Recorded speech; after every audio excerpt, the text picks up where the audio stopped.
Welcome to part two of my 2026 NFL season predictions. In the last video, we covered the AFC, and in this one, covering the NFC. Let's dive right into it. Starting with the NFC East, we have the Philadelphia Eagles, Dallas Cowboys, Washington Commanders, and the New York Giants. That is who I'm predicting to be in this order. Like I said in the last video, I'm only doing how they're finishing and not standings in their record. So I believe the Philadelphia Eagles are going to repeat as division champs once again. Even with the loss of AJ Brown, is it a loss or is it a gain? And I think that's going to be a very interesting part for the Eagles. They added in some other wide receivers and Mekhi Lemon out of USC, and you know, it wasn't. It was we can't say it was a successful year, even though you won a division. Kind of be categorized as like a disappointing year by their standards. So I believe that they're going to repeat as division champs, and can't wait to see how they continue to progress throughout the season. Then I have the Dallas Cowboys finishing in second place.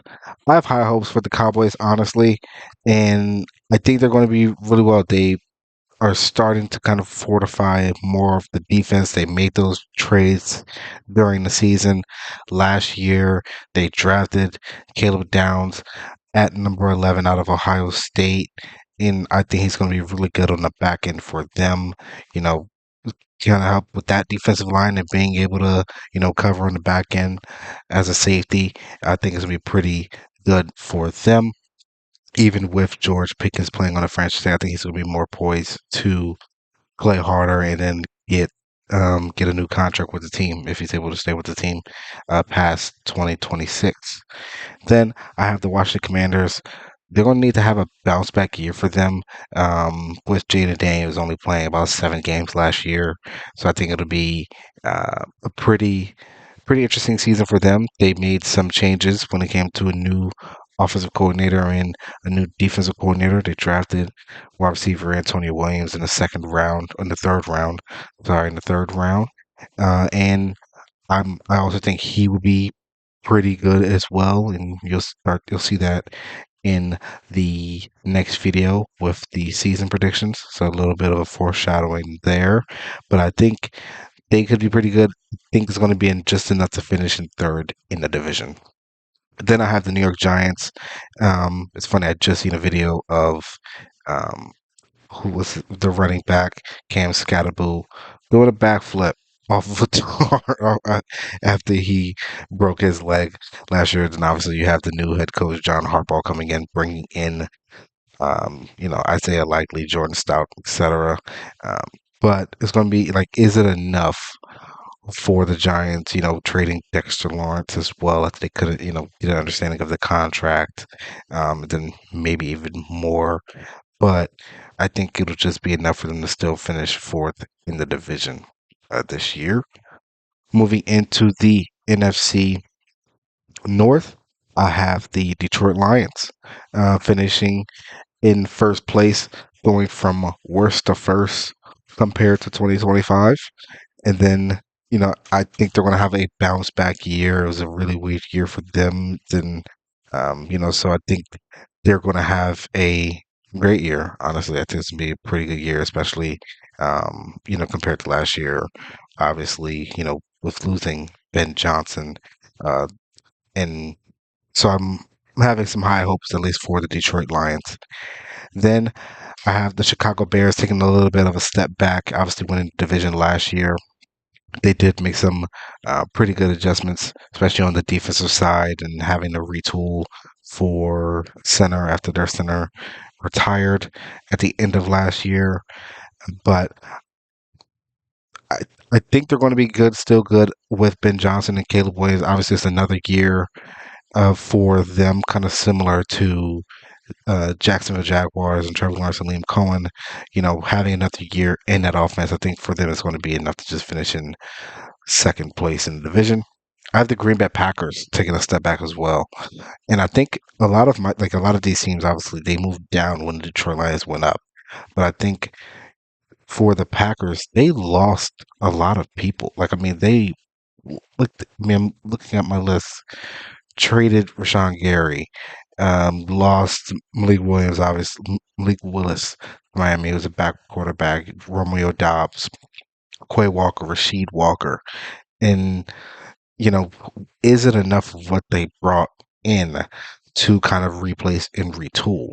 So I think for them, is it won't be fully enough. I think they're still going to finish in third place in the division, and it'll be like another year of kind of see who Jordan Love is in terms of growth. And then in fourth place, I have the Minnesota Vikings finishing it in fourth place for them. We don't know who's going to be the quarterback. It seems like it's going to be Kyler Murray. To be honest, you don't bring him in and not play him pretty much. And I mean, they have the skill positions that you would need to compete, but the quarterback position and the rest of this division is going to make it hard for them to kind of make any sort of moves to be higher up in the standings, at least for me. In the NFC South, I have the Saints, the Bucks, the Panthers, and the Falcons. For the Saints, I think they're going to be pretty good compared to last year. You know, picking up Jordan Tyson, Travis Etienne, Noah Fant, Hayden Ellis as well. Second year for Kellen Moore as well, and same thing for their quarterback as well, Tyler Shock. So they competed really hard towards the end of last season. And I think it's going to be enough for this season to kind of transition a lot of that energy and a lot of that confidence into the 2026 season and finish in first place in this division. Then I have the Tampa Bay Buccaneers finishing in second place for them. Obviously, the loss of Mike Williams and Levante David retiring. But I just don't think that they'll have enough to kind of um, win the division at least. I mean, it was a three-way tie last year between the Bucks, Panthers, and Falcons. And with only one team getting into the playoffs, and I think that same trajectory is going to continue as well. But I see them finishing in second place in terms of Buccaneers. Panthers, obviously, they won the division last year, but I think they're going to take a drop back and finish in third place this year. It's another year for um, Bryce Bryce Young uh, to kind of learn and develop, but I think it just won't be enough in terms of the team as a whole to get any higher or keep up the momentum and finish higher than third place. And for the Falcons, I mean they also lost some, but they does it feel like they actually made enough moves to compete? They have a lot of talent. That's the thing. I mean, offensive skill positions with you still have Kyle Pitts and you still have Drake London and Bijan Robinson or Bijan Robinson. And then on the defense, you have the Terrell brothers on at the corners.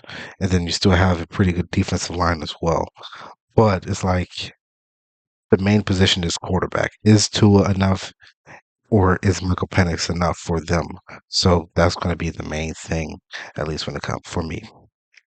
And then the West, you have the Rams, the Seahawks, the Niners, and the Cardinals. I don't have the Seahawks finishing first in this division, repeating as champions. I think it's going to go to the Rams.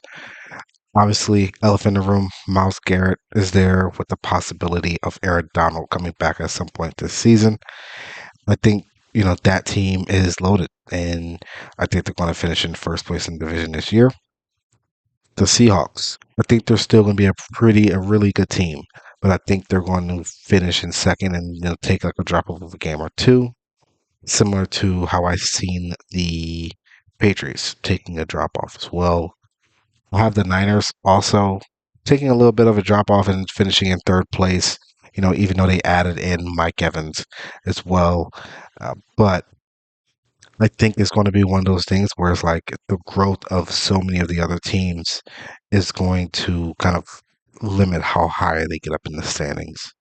And then in fourth place in the NFC West, I have the Arizona Cardinals. Um, you know, they're being at a stake with Jacoby Brissett was, NFL journeyman, and he wants a new contract, and they drafted Carson Beck as well. So I think, and obviously they also drafted in Jeremiah Love, but is that going to be enough for them to finish higher in this loaded division? I don't think so. So I see them finishing in fourth place. And when we talk playoffs, obviously, we're going to have the first place finishers in each division. And then when it comes to wild card, I have the Cowboys make it in. I think they're going to be able to prove themselves and make it into the playoffs as a wild card team. I got the Bears. I think the Bears are going to still be really good and, get into the playoffs as a wild card team. And then my last spot doesn't go to the Buccaneers. It's going to go to the Seattle Seahawks and just the Seattle Seahawks, besides the Rams and the NFC West. Reigning Super Bowl champion, reigning NFC West division champs.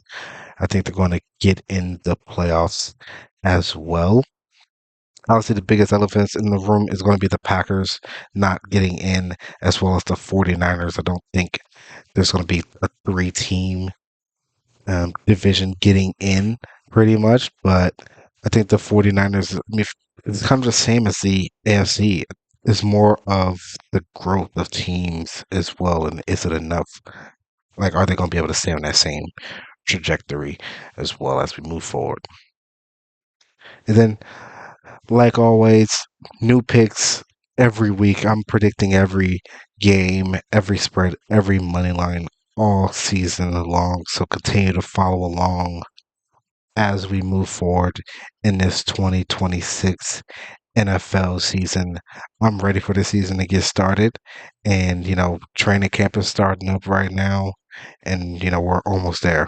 We are almost there. So continue to follow along on YouTube, on TikTok, or wherever you may watch it. And, I'll see you next time. Thank you.